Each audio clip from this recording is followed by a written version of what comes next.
Kei te tūtaki tātou i te kaihautū o Ngā Tāngata Tiaki o Whanganui. Koe nei te tari o te rōpu e whakaaari ana i ngā rawa o te iwi o Whanganui. Ko Nancy Tuaine te kaihautū o.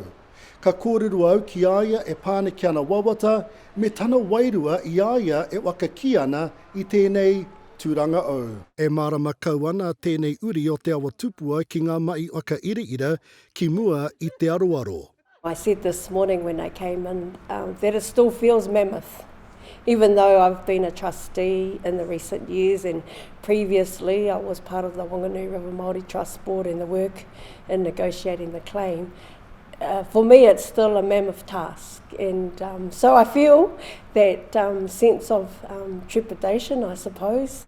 E waenga ana ai tūtuki i roto i tāna tūranga mai. The kōrero that came out of He Whakapākoko last year, the people's aspirations for the next 20 years, there was some fabulous kōrero shared from our people during that time. And since that time, at the many hui that we've been to talk about, okay, so this is what our people said at the hui, but what do you think? Kei rere o ki ngā wakataunga tiriti o iwi kē, ei tauira wai mana. Ngā te wātua, who are the most progressive in terms of the investment growth, they got property and 100% of their portfolio in property in Auckland makes sense.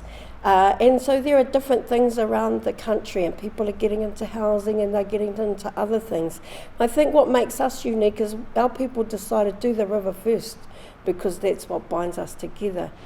Kei te pirangia, Nancy, ki te kōkiri i ngā oaki o ngā mātua tūpuna.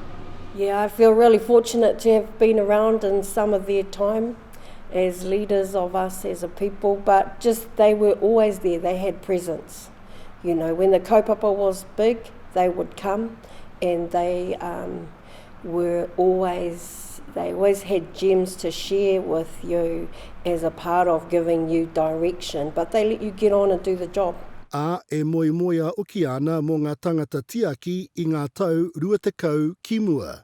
You know, they want to see in 20 years' time that their mokopuna, their tamariki are connected to their awa, to their marae, to their hapu, to their sense of Whanganuitanga. Ka mutu e kupu aki ana mō ngā uri o Te Awa Tupua. If you are a Whanganui uri and you want to be part of this next journey for us as Ngā Tāngata Tiaki, please call the office or get online and make sure that your details are current with us so we can engage with you and you can engage with us. E ki ana te kōrero, i rere kau mai te awa nui mai te Kāhui maunga ki Tangaroa, kuau te awa ko te awa kuau. I ruere rerukura te reo o te uru.